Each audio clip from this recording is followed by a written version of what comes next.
Hey there, welcome to E3. I'm Julian. This is my face, so if you're not used to seeing it, now you know. This is why we usually keep it hidden and I just do voiceover.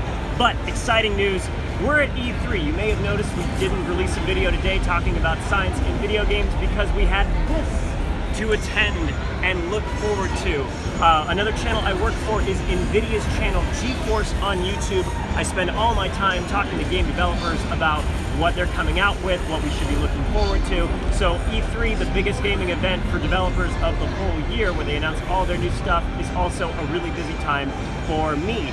But Nvidia hooked us up. They managed to get the rest of the Play Noggin / Life Noggin team that's local here in Los Angeles to the event. Behind the camera is Ian Doki, and Jared Oban is going to be monitoring basically all the communications from you guys as you start to tune in. We've enabled super chat, so we'll be able to take your questions, or if you guys want to kick something our way to help fund the channel, it's greatly appreciated. It helps us bring content to you guys. So go ahead, check out that feature as we're streaming this from E3. We wanted to walk around the show floor a little bit, start here at the Nvidia booth, show off typically what I talk about when I'm not on Play Noggin, and then just kind of peruse around because there's so much good stuff here to see. It's open to the public this year, but really most of you, I'm sure, aren't able to attend. So here's your inside scoop of E3 from Play Noggin to you guys. We hope you appreciate it. So let's start walking around here. This is the Nvidia booth. Nvidia always brings a lot of goodies to every show. Last E3 we were actually hidden away and most people couldn't see it. We announced the 10 series video cards that were basically revolutionary because of a new process where they manufactured smaller transistors. Now though, we're out on the show floor because we have a lot to show off and we want the public to see it. We've got 4K HDR monitors over here next to the standard SDR ones rather, and it really gives you a good look at how higher contrast ratio makes the game pop live. We got the towers with GeForce GTX 1080s and TIs in there, showing off games in 4K at minimum 60 FPS, but really they can go a lot higher. You've got Ultrabooks over here. It's got Nvidia's new kind of cooling system, the power management system, so you can run games off a laptop. Many of the games that I play on Play Noggin I do while I'm on the road, and because of that, excuse me people, because of that, having a gaming laptop has really enabled us to put out content more regularly, so that's been a huge step up. If some of you play but you're wary of gaming laptops, I can tell you, as somebody who's invested in one, it's totally changed the game for me. Big reason Nvidia's out here is Destiny 2 is coming to the PC and we wanted to show it off. This is basically the only place here at E3 that you can check out the game in 4K HDR. We have lines wrapping around the entire very large booth that we've set up. People just waiting to get their hands on it.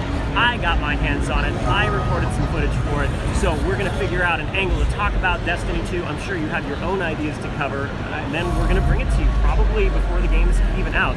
So if you guys are Destiny fans, science fans, and you have something that you think we should take note of in the game, be sure to drop that in the comments. Once again, I'm sure some of you are popping in from the notification squad, seeing that we're streaming live. We're at E3. Hi, welcome. This is Play Noggin. By the way, I'm Julian. This is what I look like. Yeah, thank you, Ian, for the animation, the highlight. So go ahead and leave some comments in the chat. We've got super chat enabled for you to send us questions directly. We're also under a big old speaker because here at E3, spectacle is everything. This is where finally the public gets to see what's coming out for late 2017, early 2018, and maybe the far-flung future, maybe never. Obviously, Nintendo's bought some real estate here. They have this massive booth set up with a bunch of cool stuff inside. You probably want to take a look at that, don't you? Let's head over to the front of Nintendo's booth.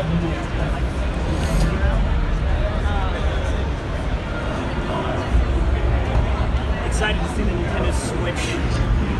It actually had an Nvidia chip in there, the Tegra processor. That's something they don't talk about very much. I'm not on the clock for Nvidia right now, but I'll just throw in mention. Here we go. Nintendo booth. It's mad. Come on in, let's check it out.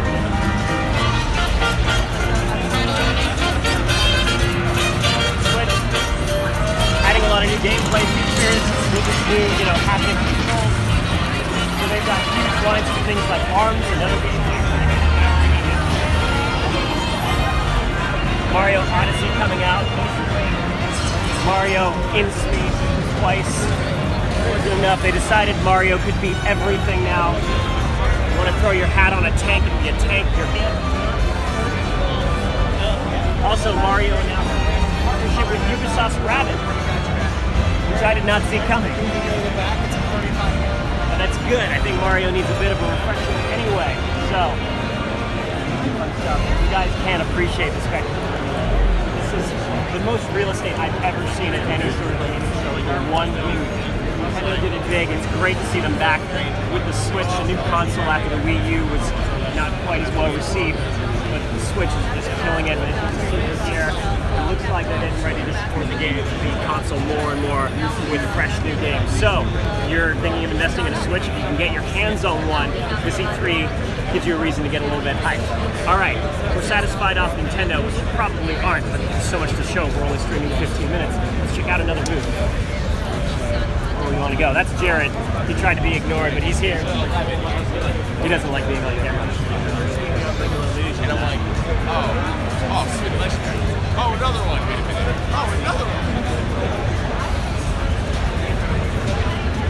Once again, for you movies, you might be just tuning in right now. Welcome to Play Noggin at E3. This is why we didn't put out a video this week. We are just too busy taking it all in. Managed to snag some passes. Doing the demo? Thanks to some work we do with PC hardware maker Nvidia. I'm also on their channel. I'm interviewing devs the whole time I'm here. So if you guys want to actually learn more about how developers go about making games, what their thought process is for the next wave of games that they're making, or some new innovation from maybe some smaller indie developers, we talked to a lot of them. Catch that over at Nvidia's channel, GeForce on YouTube. If you're tired of my face, don't go to it. But if you like how I look and what I have to say, great to talk about this. PlayStation? Yeah. Another large real estate market. So there are two main halls here at the Los Angeles Convention Center. This is the West Hall, which is kind of the smaller of the two and the less packed one. The other one, which is a bit of a walk away, the South Hall, is just filled to the gills with people right now. It's got some other bigger developers. Ubisoft was one of the ones we really got forward to. The Xbox booth. Microsoft had a lot of exciting things to talk about this year. From a hardware standpoint, it looks like the Xbox One X, which is just a mouthful to say, and everybody's going to call it the Xbox Ox, I'm sure. But hardware-wise, an impressive-looking system. And now all the other games are getting a refresh to be 4K. So as a PC gamer myself, that's exciting, because now more 4K support means better-looking games. Which means maybe I can record in some higher quality and pass that on to you. Oh boy, how do we even get into this thing? It's a little packed. It is a little packed. You get the app, but then you have to sign up for a time, but it's like really slow right now. It's not really working. Jared, anything from the community? Not really. Someone said, how do you get a pass to E3? How do you get a pass? Well, unless you work for a developer or somebody in the industry or a manufacturer, you have to buy one. Typically, I've seen passes being sold at face value. They're about $300. Closer to the event, I'm seeing them go for more than 1,000, basically. It is more packed than I've ever seen it. I'm used to E3. I've been coming for a couple of years where just industry people or developers are here, and normally it's much more of a wide open space. This year being open to the public, as you can see, it's tough to navigate some of these crowds. You want to try to wrap and go far? Yeah. They may give you an appointment. Especially the PlayStation booth. That's cool. My goodness, Sony. You've got people excited.